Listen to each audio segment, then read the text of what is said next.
В Одессе лето продолжается, погода радует одесситов, сегодня около 30 градусов тепла, но температура воды в Черном море у берегов нашего города примерно 21-22 градуса, поэтому если вы еще не успели съездить на пляж, обязательно это делайте, пока тепло. Сегодня 23 августа 2026 года и всех приветствую из летней жаркой Одессы. Видите, здесь вот фонтан, он сейчас, правда, отключен, но это необычный фонтан. Вечером он поет под музыку, здесь струи воды танцуют. Просто я не знаю время, а так бы вам сказала, во сколько это все происходит. Нравится мне этот аркадийский кабриолет, но вот считаю, что в Одессе нет мест, где можно поездить на красивых кабриолетах. Круто в тех странах, в которых есть набережная, да, с видом на море. Ты едешь по дороге на кабриолете, ветер дует в лицо, и ты наслаждаешься. У нас такого нету, у нас нету такой дороги вдоль моря в Одессе. Хотя было бы круто, если бы она была. По городу, когда ездят кабриолеты, я каталась, мне не понравилось, потому что вся пыль и грязь летит тебе в лицо. В Аркадии все стабильно. На аллее и на пляжах просто тысячи людей. Во-первых, выходные, а во-вторых, у нас в Україні сьогодні і завтра державне свято. Сьогодні у нас День прапора, а завтра у нас День незалежності України. А каждый год в эти дни обычно люди ехать отметить эти праздники куда-то к морю. Так было и до войны, и так сейчас во время нее и остается. Совсем недавно Одессу всколыхнула новость. И да, это случилось. Наконец-то, спустя многие годы, главный памятник Одессы, символ города, памятник Дюку де Ришелье, освободили от мешков с песком, которые закрывали его от обстрелов. Но из-за того, что начали бить тревогу о том, что его может уничтожить коррозия, его все-таки решили рискнуть и открыть. А до Дня прапору і Дня Незалежності України Дюка де Ришелье убрали в гарню, справжню украинскую вышиванку. Сегодня Одесса празднует День государственного флага, и на Потемкинской лестнице развернули наш красивый украинский флаг длиною целых 35 метрів. Прапор України. І наша невеличка мрія, щоб ця традиція була настільки довгою, що з часом доводилося розширювати площу міста для того, щоб можна було здійняти прапор, який тотожній кількості років нашої країни. Але можливість підіймати цей прапор у вільній Одесі дається надзвичайно високою ціною. Зі святом Україна! Здоров'я кожному українцю та процвітання нашій чудовій країні. Так, сейчас посмотрим обстановку на пляжике возле Ибицы. Что здесь у нас? Сколько людей? Думаю, тоже немало. Можно зарядиться оперотчиком, 200 гривен, просека 100. Тут еще разное все есть. О, ну, как я и думала, людей немало. К сожалению, в некоторых местах работают генераторы, потому что периодически бывают перебои со светом.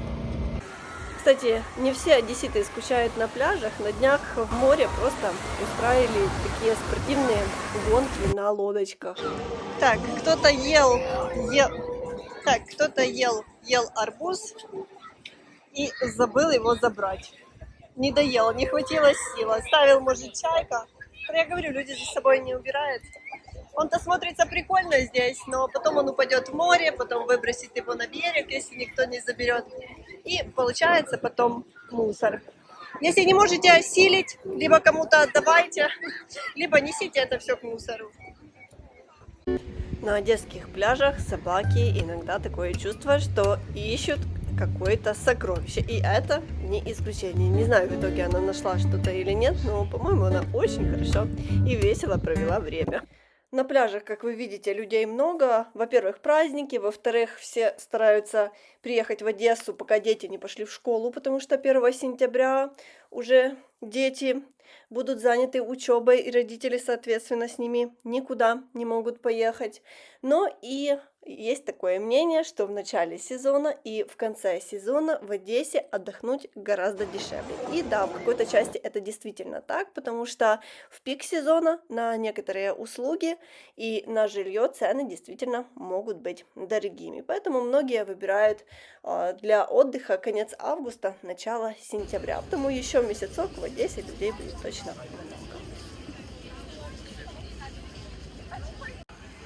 Здесь, смотрите, даже периодически ростери делает. Ага, здесь бургеры сегодня вкусные делают. И что еще? Пиво можно выпить, круто. Ну и к вечеру в Аркадию приезжает еще больше людей. Кто-то только уходит с пляжа уже по домам, а кто-то идет на тусовку.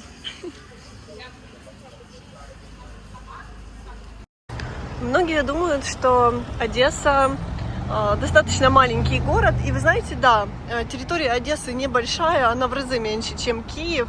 Но Одесса город-миллионник, и по населению это 3-й город Украины. Сейчас, возможно, можно было сказать, что из-за войны людей у нас меньше. В какой-то части меньше, наверное, потому что многие уехали, одесситы. Но, тем не менее, из других регионов очень много людей приехало. И поэтому нельзя сказать, что пусто, потому что людей в Одессе, вот когда ты идешь, видно действительно много. Девушки, женщины в Одессе, модницы. И идешь, вот так смотришь на витрины, конечно, есть что купить и есть что примерить. Предприниматели молодцы. Как говорят, были бы деньги. Уже в Одессе можно найти просто все, что только захочешь. Вот так прекрасно сегодня выглядит наша Одесса. И все районы города, видите, у нас отличаются. Есть старые районы, есть новее районы. Каждый прекрасен по-своему. И можно найти все на любой вкус. Боже, смотрите, что я нашла. Сливку нашла. Она здесь еще есть, потому что она высоко. Класс. Это, кстати, вкусная сливка, но очень высоко. Я иду по улице и вспоминаю прошлое, и, на мой взгляд, Одесса с каждым годом становится все лучше и лучше и современнее. Здесь раньше заборы такие были, знаете, ничего видно толком не было, вот только Аркспа красовался, здесь был самым высоким дом. А сейчас уже все поменялось. Когда в Аркадии нет мест, есть здесь паркинги, можно просто заехать, оставить машину. Вот первый час бесплатно, а потом второй час и дальше по 50 гривен. Многие так, кстати, делают. Так интересно за этим наблюдать. Вот с любой точки города, с любой маршрутки практически все идут с кругами, с матрасами. Вот видите, все идут на пляж, потому что лето.